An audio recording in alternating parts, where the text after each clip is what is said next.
পার্থপ্রতিম বিশ্বাস। পার্থদাকে ধন্যবাদ, প্রার্থী হওয়া সত্ত্বেও এসছেন। আমি বলছি পার্থদা, এক হচ্ছে যে শূন্য থেকে খাতা খোলার সম্ভাবনা কতটা দেখছেন? চাণক্যর ব্রেকআপটা যদি দেখেন, তাতে কংগ্রেস এবং অন্যান্যদের আলাদা করেছে। কংগ্রেসকে 4 থেকে 8% এবং 5 থেকে 8টা আসন দেওয়া হয়েছে অন্যান্যদের। তার ভেতরে নিঃসন্দেহে বামফ্রন্ট থাকবে, মূলত বামফ্রন্টই আমি ধরে নেব, সে যদিও আলাদা উল্লেখ নেই।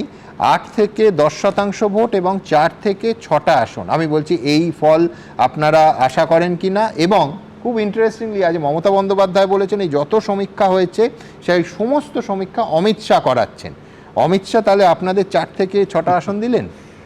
না, আমি বললাম কে কাকে আসন দিচ্ছেন সেটা নিয়ে সান্ধ্য আসর আমাদের ভালো জমতে পারে, এই নিয়ে কোনো সন্দেহ নেই।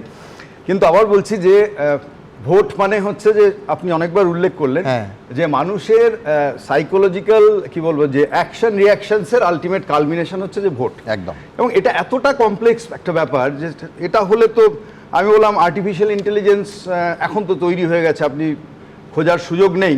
তা নাহলে আমি জানি না, ধরুন হরমুজ প্রণালী, এটা হচ্ছে যে যুদ্ধে আমাদের পশ্চিম এশিয়ার এটা যে ইস্যু হবে, এটা কোনো জায়গায় হচ্ছে যে আপনি দেখেছিলেন, বাট ভেরি ইন্টেলিজেন্টলি হচ্ছে যে হরমুজ প্রণালীতে যে ব্লক করলো যেই, তারপরে গোটা যুদ্ধের ডাইমেনশন পাল্টে গেল গোটা পৃথিবী জুড়ে।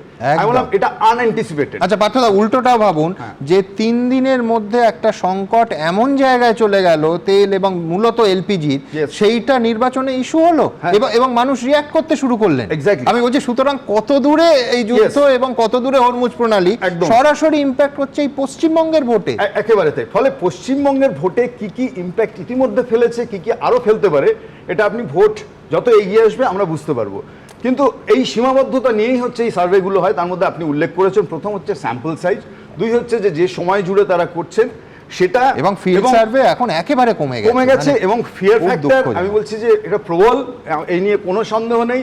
কোনো বুদ্ধিমান লোক সত্যি কথা নিজে ফোনে কাউ জিজ্ঞেস করলে কেউ কোথাও বলছেন না আজকাল। ফলে আমি গত 15 দিন ধরে মানুষের দরজায় দরজায় যাচ্ছি, প্রায় লাখখানেকের উপর লোককে মিট করেছি, মানুষজনকে।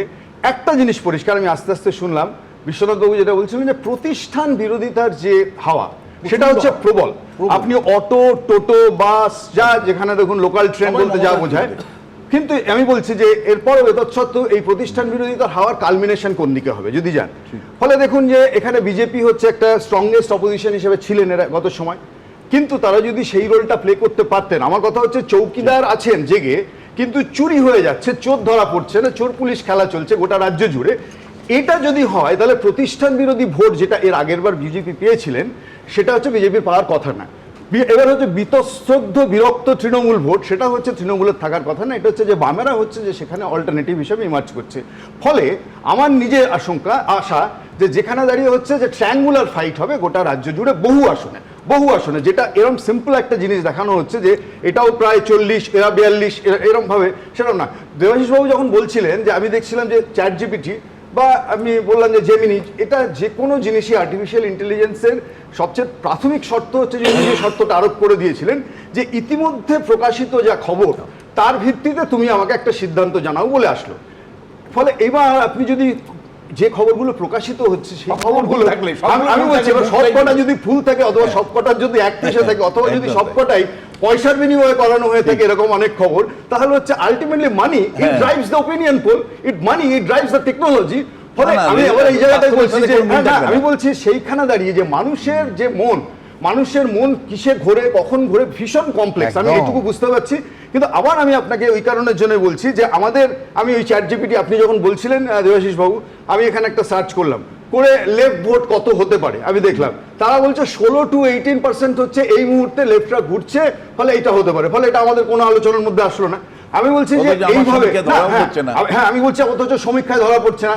এই কারণের জন্য আমি বলছি যে এই যে আমরা প্রেডিক্টিভ মডেলিং এ যাচ্ছি, এটার মধ্যে একটা বিপদ হচ্ছে এই, মানে আমি হচ্ছে নির্বাচন লড়ছি বলে বুঝছি যে পাবলিক পারসেপশন গ্রো করে না, যে মিডিয়ার ডিসকাশনে এই যে হোক না হোক যে বিজেপি 40, তৃণমূল 42, এই যে আলোচনাটা হচ্ছে, এটা দিয়ে অ্যাজ ইফ একটা সমাজ ইনফ্লুয়েন্সড হয় যে এরা দুজনেই তো আছে, বাকিরা তো নেই।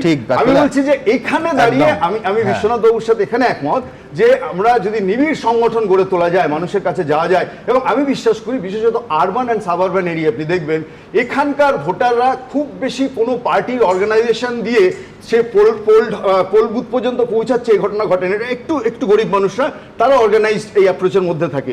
ফলে আমি বলছি যে সারা আমরা বামপন্থীরা পাচ্ছি বহু জায়গায়, বিশেষত আমি বলতে পারি 100খানা সেন্টার আপনি যদি বলেন বিধানসভা কেন্দ্র আছে আরবান সাবারবান ইন নেচার, সেই জায়গাগুলোতে আমি বলছি অপ্রত্যাশিত কিছু ফলাফল অপেক্ষা করছে, and that is waiting for us. ABP Ananda, এগিয়ে থাকে, এগিয়ে রাখে।